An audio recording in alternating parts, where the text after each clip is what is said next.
ಅದು ಬೆಳಗು. ಅದು ಸಿನಿಮಾದಲ್ಲೂ ಸೇರಿಸ್ಕೊಂಡಿದ್ದಾರೆ. ಬೆಳಗು. ಮೂಡಲ ಮನೆಯ, ಬಟ್ ನೀವು ಕೇಳಿಸ್ಕೊಳ್ಳಿ, ಹಾಡುವಾಗ ಬಂದಿರೋ ಶಬ್ದಗಳಿಗೂ ಇದಕ್ಕೂ ವ್ಯತ್ಯಾಸ ಇದೆ. ಯಾಕಂದ್ರೆ ಸಂಗೀತ ದೃಷ್ಟಿಯಿಂದ ಸ್ವಲ್ಪ ಅವರು ವ್ಯತ್ಯಾಸ ಮಾಡಬೇಕಾಗತ್ತೆ. ಮೂಡಲ ಮನೆಯ ಮುತ್ತಿನ ನೀರಿನ ಎರಕಾವ ಹೊಯ್ದ, ಅಲ್ಲೊಂದು ಎಸ್ ತರ ಬರುತ್ತಲ್ಲ, ಅದನ್ನ ಲಂಬಿಸ್ಬೇಕು. ಅದಕ್ಕೆ ಹ್ರಸ್ವ ದೀರ್ಘ ಪ್ಲುತ ಅಂತ ಕರೀತಾರೆ ಕನ್ನಡದಲ್ಲಿ. ಕೊಕ್ಕೊ ಎಂದು ಕೋಳಿ ಕೂಗಿದ ವಾಗಳ್ ಅಂತ ಕೇಶಿರಾಜನಲ್ಲಿ ಒಂದು ಬರುತ್ತೆ. ಕೋ ಕೋ ಕೋ ಆ ಮೂರನೇದು ಬರುತ್ತಲ್ವ, ಅಂದ್ರೆ ದೀರ್ಘಕ್ಕಿಂತ ಉದ್ದನೆಯದು, ಅದಕ್ಕೆ ಪ್ಲುತ ಅಂತ ಕರೀತಾರೆ. ಆ ಪ್ಲುತಕ್ಕೆ ಇದು ಚಿಹ್ನೆ. ಎರಕವ ಹೊಯ್ದ, ನುಣ್ಣನ್ನೆರಕವ ಹೊಯ್ದ, ಬಾಗಿಲ ತೆರೆದು ಬೆಳಕು ಹರಿದು ಹೋಯ್ತೋ ಜಗವೆಲ್ಲ ತೊಯ್ದ. ರತ್ನದ ರಸದ ಕಾರಂಜಿಯು ಪುಟಪುಟನೇ ಪುಟಿದು, ತಾನೇ ಪುಟಪುಟನೇ ಪುಟಿದು. ಮಘ ಮಘಿಸುವ ಮುಗಿದ ಮೊಗ್ಗಿ ಪಟಪಟನೆ ಒಡೆದು, ತಾನೇ ಪಟಪಟನೆ ಒಡೆದು.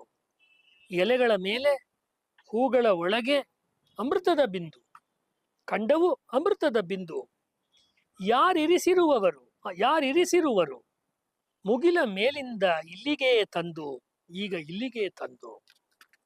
ತಂಗಾಳಿಯ ಕೈಯೊಳಗಿರಿಸಿ ಎಸಳಿನ ಚವರಿ, ಹೂವಿನ ಎಸಳಿನ ಚವರಿ.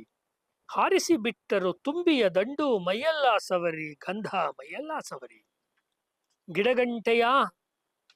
ಗಿಡಗಂಟೆಗಳ ಇಲ್ಲ, ಗಿಡಗಂಟೆಯ ಕೊರಳೊಳಗಿಂದ ಹಕ್ಕಿಗಳ ಹಾಡು ಹೊರಟಿತು, ಹಕ್ಕಿಗಳ ಹಾಡು. ಗಂಧರ್ವರ ಸೀಮೆಯಾಯಿತು ಕಾಡಿನ ನಾಡು, ಕ್ಷಣದೊಳು ಕಾಡಿನ ನಾಡು. ಕಂಡಿತು ಕಣ್ಣು, ಸವಿದಿತು ನಾಲಗೆ, ಪಡೆದೀತಿ ದೇಹ ಸ್ಪರ್ಶ, ಪಡೆದೀತಿ ದೇಹ. ಕೇಳಿತು ಕಿವಿಯೋ, ಮೂಸಿತು ಮೂಗು, ತನ್ಮಯವೀ ಗೇಹ, ದೇವರದಿ ಮನಸ್ಸಿನ ಗೇಹ. ಅರಿಯದು ಆಳವು, ತಿಳಿಯದು ಮನವು, ಕಾಣದೋ ಬಣ್ಣ, ಕಣ್ಣಿಗೆ ಕಾಣದೋ ಬಣ್ಣ. ಶಾಂತಿ ರಸವೇ ಪ್ರೀತಿಯಿಂದ ಮೈದೋರಿ ತಣ್ಣ, ಶಾಂತಿ ರಸವೇ ಪ್ರೀತಿಯಿಂದ ಮೈದೋರಿ ತಣ್ಣ. ಇದು ಬರೀ ಬೆಳಗಲ್ಲೋ ಅಣ್ಣ, ಇದು ಬರೀ ಬೆಳಗಲ್ಲೋ ಅಣ್ಣ. ಹಾಗಾಗಿದು ಬೆಳಗು. ಬಹಳ ಎಲ್ಲವನ್ನೂ ಇವರು ಒಂದು ಮಾಡಿಬಿಡ್ತಾರೆ. ಅವಾಗಲೇ ನಾನು ಹೇಳ್ತಾ ಇರುವಂತೆ ಮನುಷ್ಯ ಇಂದ್ರಿಯ ಪ್ರಪಂಚಗಳ ಮೂಲಕ ಗ್ರಹಿಸುವ ಅರ್ಥಗಳನ್ನ ಮತ್ತು ಅದನ್ನು ಮೀರಿ ಇಂದ್ರಿಯಾತೀತವಾಗಿ ಹೋಗುವ ಅನುಭವಗಳನ್ನ ಅವರು ಒಟ್ಟಿಗೆ ಸೇರಿಸುವ ಪ್ರಯತ್ನವನ್ನ ಮಾಡ್ತಾರೆ. ಮೂಡಲ ಮನೆ ಅಂದ್ರೆ ಪೂರ್ವ, ಮೂಡಣ ಅಥವಾ ಮೂಡಲ, ಪಡುವಣ ಪಶ್ಚಿಮ. ಮೂಡಲ ಮನೆಯ ಮುತ್ತಿನ ನೀರಿನ ಎರಕಾವ ಹೊಯ್ದ. ಪೂರ್ವದಲ್ಲಿ ಒಂದು ಮನೆ ಇದೆ, ಅಲ್ಲಿ ಮುತ್ತಿನ ನೀರು, ಅದು ಎರಕ ಹೊಯ್ದಿದ್ದಾರೆ. ಅದನ್ನ ಎರಕ ಅಂತ ನಿಮ್ಗೆ ಗೊತ್ತಿದೆ, ಅದನ್ನು ವಿಗ್ರಹ ಕೆತ್ತಬೇಕಾದ್ರೆ ಅಚ್ಚು, ಅದನ್ನ ಮಾಡ್ತಾರೆ. ಎರಕ ಹೊಯ್ದಿದ್ದಾರೆ ಮುತ್ತಿನ ನೀರನ್ನ. ನುಣ್ಣನ್ನೆರಕಾವ ಹೊಯ್ದ, ಚೆನ್ನಾಗಿ ಎರಕ ಹೊಯ್ದ್ಬಿಟ್ಟಿದ್ದಾರೆ. ಬಾಗಿಲ ತೆರೆದು, ಅವಾಗ ಬಾಗಿಲು ತೆಕ್ಕೊಳ್ತು. ಅದು ಪೂರ್ವದ ಬಾಗಿಲು, ಮೂಡಲ ಮನೆಯ ಬಾಗಿಲು ತೆಕ್ಕೊಳ್ತು. ಬಾಗಿಲು ತೆರೆದು ಬೆಳಕು ಹರಿದು. ಎಷ್ಟು ಸರಳವಾದ ಪದಗಳು. ಬಾಗಿಲು ತೆಗಿತು, ಬೆಳಕು ಹರಿತು. ಅವ್ರು ಇನ್ನೊಂದು ಕವನದಲ್ಲಿ ಹೇಳ್ತಾರೆ, ಬಂದದ ಬೆಳಕಿನ ಹೊಳಿ ಮೈ ತೊಳಿ. ಬೆಳಕಿನ ಹೊಳೆ ಬರ್ತಾ ಇದೆ, ಅದ್ರಲ್ಲಿ ಮೈ ತೊಳಿ ಅಂತ ಹೇಳ್ತಾರೆ. ಬಾಗಿಲ ತೆರೆದು ಬೆಳಕು ಹರಿದು ಹೋಯ್ತೋ ಜಗವೆಲ್ಲ ತೊಯ್ದ. ಈ ಬೆಳಕು ನಮ್ಗೆ ನೀರು ಹರಿದ್ರೆ ಒದ್ದೆ ಆಗತ್ತೆ ಅಥವಾ ನೆಂದು ಹೋಗತ್ತೆ ಅಂತ ಗೊತ್ತಾಗತ್ತೆ ಯಾವುದೇ ವಸ್ತು. ಇದು ಬೆಳಕಿನಿಂದ ಜಗತ್ತು ನೆಂದು ಹೋಗ್ಬಿಟ್ಟಿದೆ. ಹಗಲು ಇಡೀ ಜಗತ್ತನ್ನ ತೋಯಿಸ್ತಾ ಇದೆ. ತೊಯ್ದ, ಜಗವೆಲ್ಲ ತೊಯ್ದ. ನೋಡಿ, ಜಗವೆಲ್ಲ ತೊಯ್ದ ಅಂತ, ಜಗವೆಲ್ಲವನ್ನು ತೋಯಿಸಿದ ಯಾರು ಅಂತ ಗೊತ್ತಿಲ್ಲ ಅಷ್ಟೇ. ರತ್ನದ ರಸದ ಕಾರಂಜಿಯು ಪುಟಪುಟನೇ ಪುಟಿದು. ರತ್ನದ ರಸ ಅಂತೆ. ರತ್ನ ಇದೆಯಲ್ಲ, ರತ್ನ, ಮುತ್ತು, ವಜ್ರ, ರತ್ನ, ಅದರ ರಸ. ರತ್ನದ ರಸದ ಕಾರಂಜಿ, ಆ ರಸ ಕಾರಂಜಿ ತರ ಚಿಮ್ತಾ ಇದೆ. ಪುಟಪುಟನೇ ಪುಟಿದು, ತಾನೇ ಪುಟಪುಟನೇ ಪುಟಿದು. ಅಂದ್ರೆ ರತ್ನ, ಅದರಲ್ಲಿ ಇರುವಂತ ಕಾರಂಜಿ ಹೇಗೆ ಅದು ಚಿಮ್ಮುದ್ರಾಗತ್ತೋ ಹಾಗೆ ಮಘಮಗಿಸುವ ಒಂಥರ ಘಮಘಮ ಮಘಮಗಿಸುವ ಮುಗಿದ ಮೊಗ್ಗಿ ಅಂದ್ರೆ ಮುಗಿದ ಮುಚ್ಕೊಂಡಂತ ಮೊಗ್ಗು ಗಿಡದಲ್ಲಿ ಆ ಬೆಳಗ್ಗೆ ಆದಾಗ ಪಟಪಟನೇ ಒಡೆದು, ಅಲ್ಲಿ ಪುಟಪಟನೇ ಪುಟಿದು, ಇಲ್ಲಿ ಪಟಪಟನೇ ಒಡೆದು. ಅಂದ್ರೆ ಸರಳವಾದ ಕನ್ನಡದ ದೇಸಿ ಶೈಲಿಯಲ್ಲಿ ಎಷ್ಟು ಸ್ಟ್ರೆಂತ್ ಇದೆ, ಸಾಮರ್ಥ್ಯ ಇದೆ, ಶಕ್ತಿ ಇದೆ ಅನ್ನೋದನ್ನ ಇವರು ಹಲವು ಕವನಗಳಲ್ಲಿ ತೋರಿಸ್ಕೊಟ್ಟಿದ್ದಾರೆ. ಇದರಲ್ಲಿ ಎಲ್ಲೂ ನಿಮ್ಗೆ ಹಳೆಗನ್ನಡದ ಜೋರಾಗಿರೋ ಶಬ್ದಗಳಿಲ್ಲ, ಸಂಸ್ಕೃತದ ದೊಡ್ಡ ದೊಡ್ಡ ಶಬ್ದಗಳಿಲ್ಲ, ಇಲ್ಲಿ ಸರಳವಾದ ಕನ್ನಡ ಶಬ್ದಗಳು. ಮಘಮಗಿಸುವ ಮುಗಿದ ಮೊಗ್ಗಿ ಅಂದ್ರೆ ಮೊಗ್ಗು ಪಟಪಟನೆ ಒಡೆದು ತಾನೇ ಪಟಪಟನೆ ಒಡೆದು, ತನ್ನಷ್ಟಕ್ಕೆ ತಾನೇ ಒಡ್ಕೊಳ್ಳುತ್ತೆ, ಯಾಕಂದ್ರೆ ಬೆಳಕು ಬಂತು. ಈ ಸಾಲು ನೋಡಿ, ಎಲೆಗಳ ಮೇಲೆ, ಒಂದೊಂದು ಎಲೆಗಳ ಮೇಲೆ ಹೂಗಳ ಒಳಗೆ ಅಮೃತದ ಬಿಂದು. ಇದು ಹೆಂಗ್ ಬರೀತಾರೆ? ಅಮೃತದ ಬಿಂದು ಇದೆಯಂತ ಅದ್ರೊಳಗಡೆ. ಕಂಡವು ಅಮೃತದ ಬಿಂದು. ನೋಡ್ತಾ ಇದ್ದಾನೆ ಇವನಿಗೆ ಅಮೃತದ ಬಿಂದು ಕಾಣಿಸ್ತಾ ಇದೆ. ಇವ್ರಿಗೆ ಆಶ್ಚರ್ಯ, ಈ ಭೂಮಿ ಮೇಲೆ ಈ ಗಿಡದೊಳಗಡೆ ಎಲ್ಲಿ ಬಂದ್ಬಿಡ್ತು ಅಮೃತ? ಯಾರು ಇರಿಸಿರುವರು? ಇದನ್ನ ಯಾರು ತಗೊಂಬಂದು ಇಟ್ಟಿದ್ದಾರೆ ಅಮೃತನ? ಮುಗಿಲ ಮೇಲಿಂದ ಇಲ್ಲಿಗೆ ತಂದು, ಆಕಾಶದಿಂದ ಮುಗಿಲಿನಿಂದ ಇಲ್ಲಿಗೆ ಯಾರು ತಗೊಂಡ್ ಬಂದ್ರು? ಆ ಗಿಡದ ಒಳಗಡೆ ಎಲೆಗಳ ಮೇಲೆ ಈ ಅಮೃತ, ಹೂವಿನ ಒಳಗೆ ನೀವು ಯಾವುದು ಮಕರಂದ ಅಂತೀರ, ಅದು ಯಾರು ತಂದಿಟ್ರು? ತಂಗಾಳಿಯ ಕೈಯೊಳಗಿರಿಸಿ ಎಸಳಿನ ಚವರಿ. ಆ ಗಿಡದಲ್ಲಿ ಎಸಳಿರುತ್ತಲ್ವ, ಎಸಳು ಚವರಿ ತರ ಬೀಸ್ತಾ ಇದೆ, ಒಂದು ಚಾಮ್ರದ ತರ ಚವರಿ ಬೀಸ್ತಾ ಇದೆ. ಅದೇ ಗಿಡ ಹೀಗೆ ವಾಲುವಾಗ ಅದ್ಯಾವುದೋ ಒಂದು ಚವರಿ ಬೀಸ್ತಂತೆ ಅನ್ನಿಸ್ತಾ ಇದೆ. ತಂಗಾಳಿ ಅದಕ್ಕೆ ಕಾರಣ ಆಗಿದೆ. ತಂಗಾಳಿಯ ಕೈಯೊಳಗಿರಿಸಿ, ತಂಗಾಳಿಯ ಕೈಗೆ ಎಸಳನ್ನು ಕೊಟ್ಬಿಟ್ಟಿದಾರಂತೆ. ಹಂಗಿಲ್ಲ, ಆಕ್ಚುಲಿ ಎಸಳು ಮೇಲ್ ಬಂದು ತಂಗಾಳಿ ಬೀಸ್ತಾ ಇದೆ ಅಷ್ಟೇ. ಎಸಳು ಹೋಗಿ ಗಾಳಿ ಕೈ ಕೂತ್ಕೊಂಡಿಲ್ಲ, ಗಿಡ ಅಲ್ಲಿದೆ, ಗಿಡದಲ್ಲಿ ಎಸಳಿದೆ, ಎಸಳಿನ ಮೇಲೆ ಬಂದು ಗಾಳಿ ಬೀಸ್ತಿದೆ. ಇವರು ರಿವರ್ಸ್ ಇಮೇಜರಿ. ಈ ತಂಗಾಳಿ ಕೈಗೆ ಎಸಳಿನ ಒಂದು ಚಾಮ್ರಾನ ಬೀಸಕ್ ಕೊಟ್ಬಿಟ್ಟಿದಾರಂತೆ. ಹೂವಿನ ಎಸಳಿನ ಚವರಿ ಹಾರಿಸಿ ಬಿಟ್ಟರು ತುಂಬಿಯ ದಂಡು. ತುಂಬಿ ಅಂದ್ರೆ ದುಂಬಿ. ಹಾರಿಸಿ ಬಿಟ್ಟರು ತುಂಬಿಯ ದಂಡು, ಮೈಯೆಲ್ಲ ಸವರಿ ಗಂಧ, ಮೈಯೆಲ್ಲ ಸವರಿ. ಆ ಹೂವು ಹೀಗೆ ಮೊಗ್ಗು ಪಟಪಟನೆ ಅಂತ ಬಂದ ತಕ್ಷಣ ಅದ್ರಲ್ಲಿ ಒಂದು ಸುವಾಸನೆ ಬರುತ್ತೆ. ಸುವಾಸನೆ ಬಂದ ತಕ್ಷಣ ಅದು ಎಲ್ಲಿತ್ತೋ ದುಂಬಿಗಳೆಲ್ಲ ಬಂದು ಅದು ಸುಮ್ಮನೆ ಬಂದಿಲ್ಲ, ದುಂಬಿಗಳನ್ನ ಏನ್ ಮಾಡಿ ಕಳಿಸಿದರೆ ಮೈಯೆಲ್ಲ ಸವರಿ. ಈಗ ಕಬಡ್ಡಿ ಮ್ಯಾಚು, ಇನ್ನೊಂದು ಮ್ಯಾಚಲ್ಲೆಲ್ಲ ಕೋಚೆ ಹೋಗು ಒಂದು ಬೆನ್ ತಟ್ಟಿ ಮಕ್ಕಳಿಗೆ ಕಳಿಸೋ ತರ ಯಾರೋ ಬಿಟ್ಟು ಈ ದುಂಬಿಗಳನ್ನು ಕಳಿಸಿದ್ದಾರೆ. ಹೆಂಗ್ ಗೊತ್ತಾಗತ್ತೆ ಅಂದ್ರೆ ಎಲ್ಲಾ ಕಡೆ ಸುಗಂಧ ಬರ್ತಾ ಇದೆ, ಗಂಧ, ಮೈಯೆಲ್ಲ ಸವರಿ. ಗಿಡಗಂಟೆಯ ಕೊರಳಗಿಂದ ಹಕ್ಕಿಗಳ ಹಾಡು. ಹೀಗೆ ಬರೆಯಕ್ಕೆ ಸಾಧ್ಯ ಇಲ್ಲ ಯಾರು.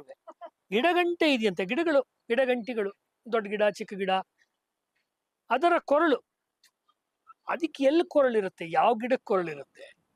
ಗಿಡಕ್ಕೊಂದು ಕೊರಳಂತೆ. ಕೊರಳೊಳಗಿಂದ ಹಕ್ಕಿಗಳ ಹಾಡು ಬರ್ತಾ ಇದೆಯಂತೆ. ಅಂದ್ರೆ ಗಿಡದ ಒಳಗೆ ಅಥವಾ ಗಿಡದ ಕೊಂಬೆ ಮೇಲೆ ಹಕ್ಕಿ ಕೂತಿದೆ. ಅವ್ರು ಹಂಗೆ ಹೇಳ್ತಿಲ್ಲ, ಗಿಡಕ್ಕೆ ಹಾಡು ಹೇಳೋ ಶಕ್ತಿ ಬಂದ್ಬಿಟ್ಟಿದೆ ಅಂತ, ಗಿಡಕ್ಕೆ ಒಂದು ಕಂಠ ಕೊರಳು ಬಂದ್ಬಿಟ್ಟಿದೆ ಅಂತ.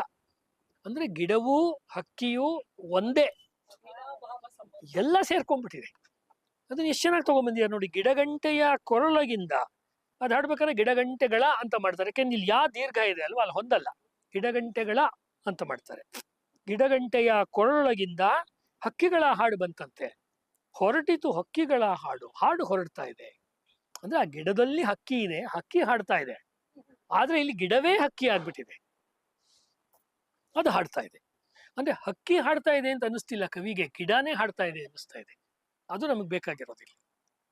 ಹಾಡು ಹೇಳಿದ ತಕ್ಷಣ ಏನಾಗುತ್ತೆ? ಎಲ್ಲ ಒಂದು ಗಂಧರ್ವ ಲೋಕ ಬಂದ್ಬಿಡುತ್ತೆ. ಹಾಡು ಗಂಧರ್ವರ ಒಂದು ಡಿಪಾರ್ಟ್ಮೆಂಟ್. ಇಡೀ ಒಂದು ಕಾಡು ಗಂಧರ್ವರ ಸೀಮೆ ಆಗ್ಬಿಡ್ತು. ಕಾಡಿನ ನಾಡು. ಇನ್ ಕಾಡು ಅನ್ನೋಂಗಿಲ್ಲಪ್ಪ ಅದನ್ನ, ಯಾಕಂದ್ರೆ ಗಂಧರ್ವರ್ಗೆ ಅದು ಕಾಡಲ್ಲ, ಗಂಧರ್ವರ್ಗೆ ನಾಡು. ಗಂಧರ್ವರ್ಗೆ ಯಾಕೆ ನಾಡು? ನಮಗೆ ಕಾಡು, ಹಾಡು ಹೇಳ್ದೇ ಇದ್ದವ್ರಿಗೆ. ಅವ್ರು ಹಾಡು ಹೇಳೋರಾದ್ರಿಂದ ಅವ್ರು ಎಲ್ಲಿರ್ತಾರೋ ಅದೇ ನಾಡು. ನಮಗೆ ಯಾವುದು ನೆಮ್ಮದಿಯೋ ಅದು ನಮ್ಮ ನಾಡು. ಯಾವುದು ನಮ್ಗೆ ತೊಂದರೆಯೋ ಅದು ಕಾಡು. ಕಾಡು ತೊಂದರೆ ಅಂತಲ್ಲ, ನಾಡಲ್ಲದ್ದು ನಮಗೆ ಕಾಡು ಅಂತ, ನಮ್ದು ಅಲ್ಲದ್ದು. ಇವರ ಹೋಮ್ ಪಿಚ್ ಹಾಡು. ಆ ಹಾಡು ಬರ್ತಿರೋದೆಲ್ಲಿ? ಗಿಡಗಳಿಂದ. ಆ ಗಿಡಗಳು ಅಂದ್ರೆ ಗಿಡಗಳಲ್ಲಿರೋ ಹಕ್ಕಿಗಳಿಂದ. ಹಾಗಾಗಿ ಇಡೀ ಕಾಡು ಗಂಧರ್ವರ ಊರಾಗ್ಬಿಡ್ತು, ಗಂಧರ್ವರ ಸೀಮೆ ಆಯ್ತು. ಯಾವಾಗ? ಕ್ಷಣದೋಳು. ನೀವು ಆ ಕವಿಶೈಲಕ್ಕೆ ಹೋಗ್ಬೇಕು, ಕುಪ್ಪಳ್ಳಿಗೆ ಹೋದಾಗ ಆ ಕವಿಶೈಲದಲ್ಲಿ ನೀವು 4:00-4:30 ಹೋದ್ರೆ ಕರ್ಕೊಂಡು ಹೋಗ್ತಾರೆ. ಹೇಗೆ ಬೆಳಗಾಗತ್ತೆ ಅಂತ ನೋಡಿದ್ರೆ ಆ ಎತ್ತರದ ಪರ್ವತದ ಮೇಲೆ, ಗುಡ್ಡದ ಮೇಲೆ ಒಂದೊಂದು ಸೆಕೆಂಡು ಅಮೂಲ್ಯ. ಯಾರ ಜೊತೆನೂ ಸೇರ್ಕೋಬಾರ್ದು, ಸುಮ್ಮನೆ ಒಂದು ಮೂಲೆಯಲ್ಲಿ ಹೋಗಿ ಕೂತ್ಕೊಂಡ್ಬಿಡ್ಬೇಕು. ಯಾವ ಮ್ಯೂಸಿಕ್ಕು ಬೇಡ, ಮೆಡಿಟೇಷನ್, ಚಾಂಟಿಂಗ್ ಏನು ಬೇಡ, ಸುಮ್ಮನಿದ್ರೆ ಒಂದೊಂದು ಸೆಕೆಂಡ್ಗೆ ಪ್ರಕೃತಿ ಹೇಗೆ ಬದಲಾಗತ್ತೆ. ಬಹಳ ಆಶ್ಚರ್ಯ ಅದು ಆಕ್ಚುಲಿ. ಅದು ಇಡೀ ಕಾಡು ಒಂದು ಕ್ಷಣದಲ್ಲಿ ಕಾಡಿನ ನಾಡು ಆಗ್ಬಿಡ್ತು, ಯಾಕೆಂದ್ರೆ ಗಂಧರ್ವರಿದ್ದಾರೆ. ಇದನ್ನ ನೋಡಿ ಕಂಡಿತು ಕಣ್ಣು, ಇದನ್ನ ಕಣ್ಣು ನೋಡ್ತು. ಸವಿದಿತು ನಾಲಿಗೆ, ನಾಲಿಗೆ ಅದನ್ನ ರುಚಿ ನೋಡ್ತು. ಪಡೆದೀತಿ ದೇಹ, ಸ್ಪರ್ಶ ಪಡೆದೀತಿ ದೇಹ. ಯಾವುದನ್ನ ನೋಡ್ತು?